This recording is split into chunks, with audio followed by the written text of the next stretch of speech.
नमस्कार. आपण एकतेने बाबाला प्रणाम करू.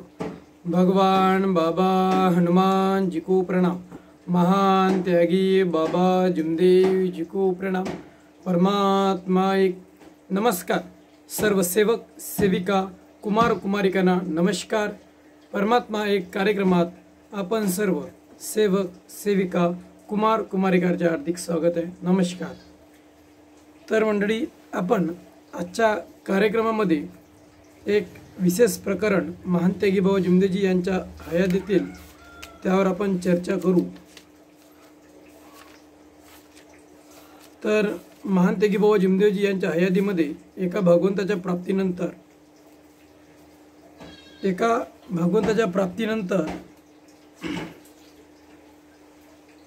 एक महान त्यागी बाबा जमदेव यांची विदेह अवस्था जशी एक निर्माण झाली होती आणि ही विदेह अवस्था जी निराकार स्वरूपी होती ती कोण्या स्वरूपात होती यावर आपण चर्चा करू.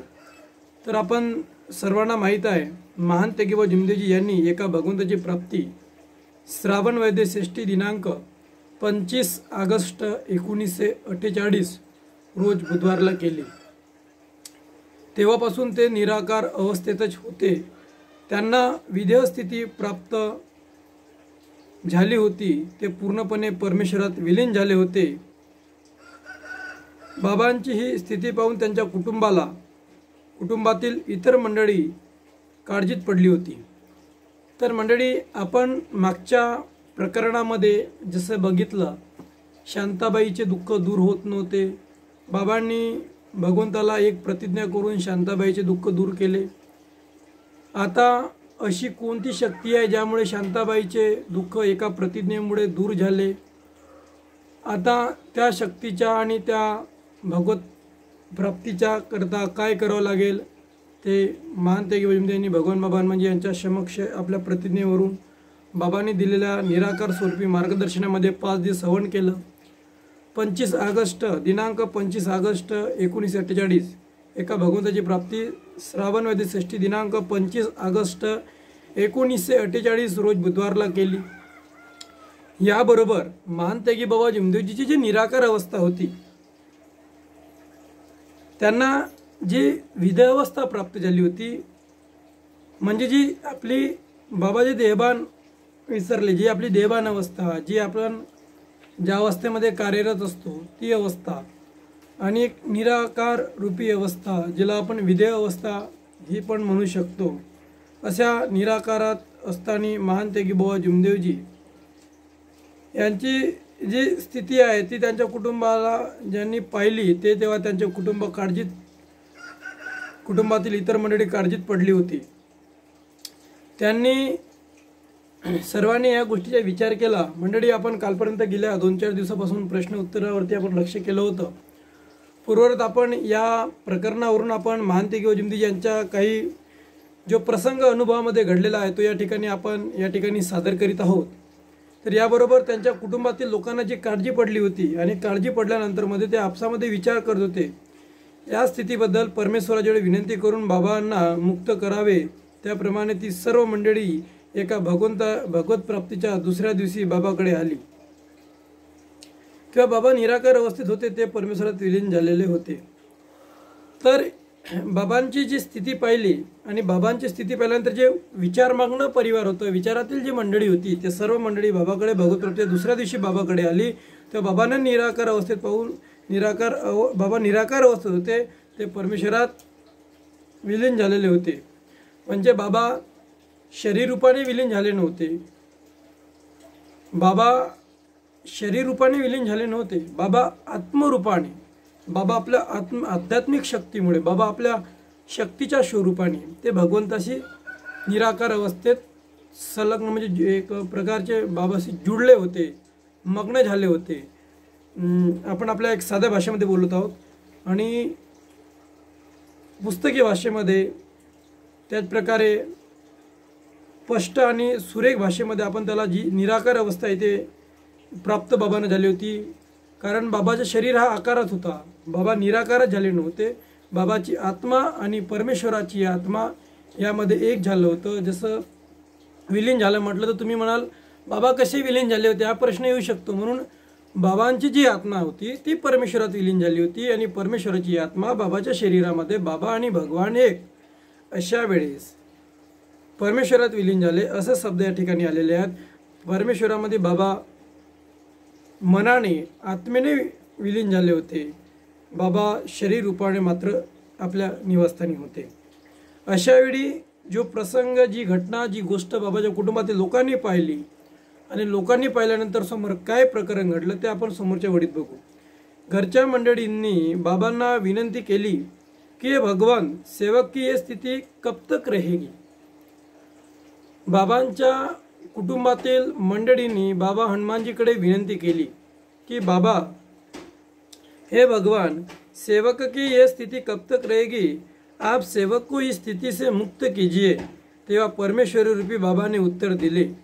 बघा, घरच्या मंडळींनी जे पाहिलं त्यावर घरच्या मंडळींनी भगवंताला विनंती केली कि भगवान सेवक की स्थिति कब तक रहेगी, आप सेवक को इस स्थिति से मुक्त कीजिए. तेव्हा परमेश्वर रूपी बाबाने उत्तर दिले.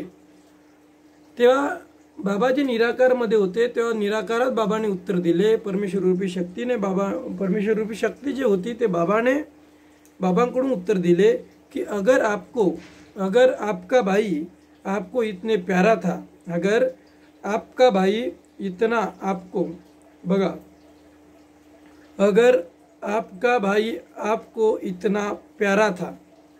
परमेश्वरी शक्तीने बाबाने जे बोलले निराकारमध्ये ते शब्द बघा. अगर आपका भाई आपको इतना प्यारा था, आपको इससे इतनी हमदर्दी थी, आपको इससे इतनी हमदर्दी थी, तो आपने उसे भगवान की सेवा करने क्यों लगाई. तो आपने उसे भगवान की सेवा करने क्यों लगाई. सरळ आणि साधा भाषेमध्ये सांगितलं आहे. अगर आपका भाई आपको इतना प्यारा था, आपको इतनी हमदर्दी थी, तो आपने उसे भगवान की सेवा करने क्यों लगाई. उस समय आपने उसे रोकना था. अब सेवक भगवान हो गया, न किसी का रहा और भगवान सेवक हो गया.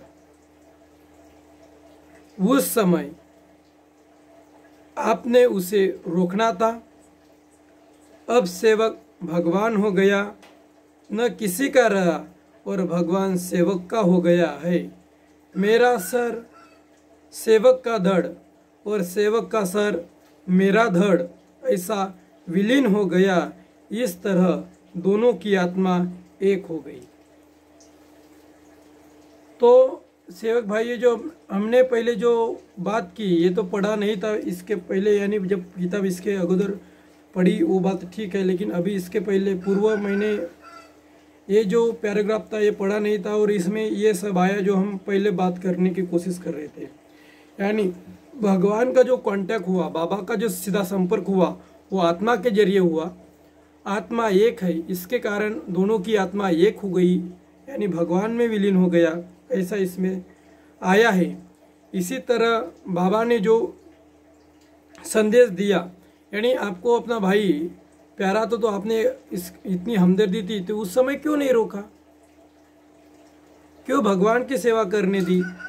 जब ये सब बाबा ने परिवार के लोगों को कहा तो आपका अब सेवक भगवान हो गया, यानी बाबा जुमदी जी भगवान हो गया, न कि किसी का रहा वो भगवान सेवक का हो गया. मेरा सर सेवक का धड़ और सेवक का सर मेरा धड़ ऐसा विलीन हो गया. इस तरह दोनों की आत्मा एक हो गई, यानी भगवान बाबा बन गया और बाबा भगवान बन गया. यानी इसका मतलब ये था कि बाबा स्वयं भगवान बन गए. ये साधारण बात नहीं, बाबा भगवान बन गए ये साधारण बात नहीं. इसे समझना ही बहुत बड़ी शक्ति की हमें बात, बहुत बड़ी शक्ति, इसे समझना और इसे समझ लेने के लिए हमारे पास बहुत बड़ी शक्ति की आवश्यकता पड़ती है.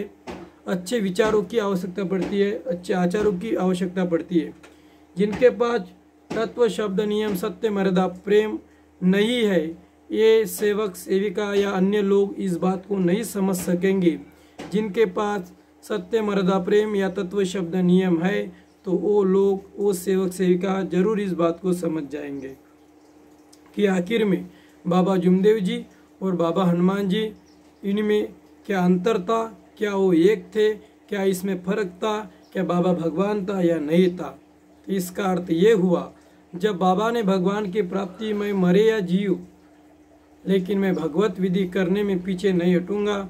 बाबा ने जो वचन परिवार को लोगों में दिया, परिवार के लोगों में दिया, परिवार में जो बाबा ने बात की और उस बातों को लेके बाबा ने जो भगवान को प्राप्ति करने की विधि को शुरुआत की, उसी उद्देश्य से बाबा ने अपना तन मन धन सब भगवान के चरणों में अर्पण करके, बाबा ने पूर्व से जो भगवान के प्रति बाबा का प्रेम था, बाबा की जो एक निष्ठता थी, बाबा का जो चिंतन था, मनन था, एक लक्ष्य और एक उद्देश्य था, ये सब बाबा ने एकत्रित करके बाबा ने भगवान की प्राप्ति की।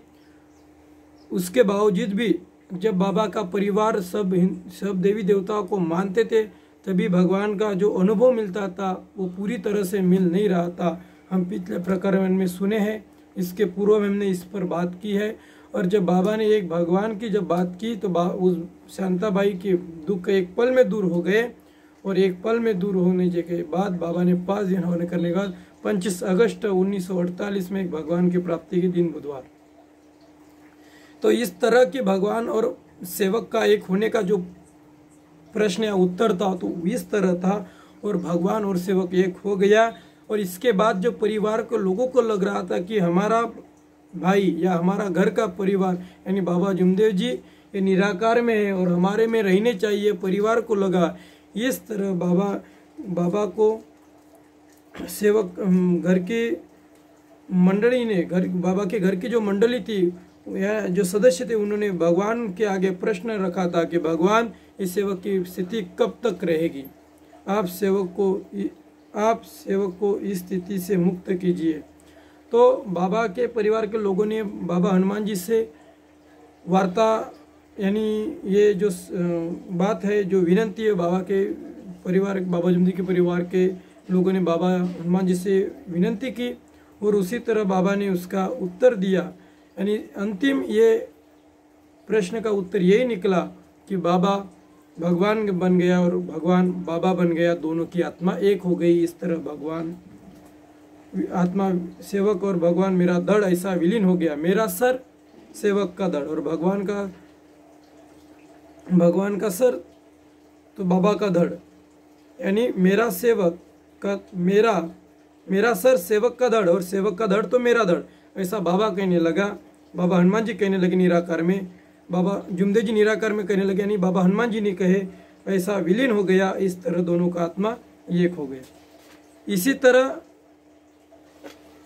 इस बात से हमें ये अंदाज खूब ज़्यादा लगाने की ज़रूरत नहीं है, लेकिन थोड़ा भी अंदाज लगाए तो इसमें बहुत कुछ सीखने लायक, पढ़ने लायक और समझने लायक है, जिसे हमें आज समझने की ज़रूरत है। यानी हमें जो भगवान मिला है, यानी हमारा जो सद्गुरु है बाबा जुमदेव जी जो मिले हैं, इतने साधारण बातों पर या साधारण किसी घटना तक नहीं मिले या साधारण कार्य के उद्देश्य से नहीं मिले। तो हमारा कुछ मेन उद्देश्य है, हमारा कुछ संकल्प है, उद्देश्य हमें जो भगवान मिले, जो बाबा जुमदेव जी मिले, जो एक सेवक परिवार मिला, बहुत ही अच्छा मिला है, इनको हमें समझना है। यानी भगवान और बाबा एक है और भगवान और बाबा एक बन गए, तो इसे समझना हमारे लिए बहुत बड़ी बात है। इसे समझने का पूरा कोशिश करना हमारा भी एक कार्य बनता है। इसीलिए बाबा ने दिए हुए तत्व शब्द नियम या बाबा ने दिए हुए आदेश ये कुछ कम नहीं है, इस पर हमें कार्य करना है। इसके हमें जो अपना परिवार में उनका पूरा चिंतन मनन करके उसे जिसका हमें पालन करना है। इसी तरह हम इस कार्यक्रम में रुक रहे आणि याबरोबर आपण आजच्या कार्यक्रमामध्ये काही प्रश्न घेऊ। तर मंडळी, कालच्या कार्यक्रमामध्ये आपण सर्वांनी कार्यक्रम ऐकून घेतला, सहकार्य केलं, प्रश्नांची उत्तरे दिलीत, याबद्दल आपण सर्वांना मी मनापासून खूप खूप आभार मानतो, नमस्कार करतो, धन्यवाद, आभार मानतो। याचप्रमाणे आपण या कार्यक्रमामध्ये आजचा प्रश्न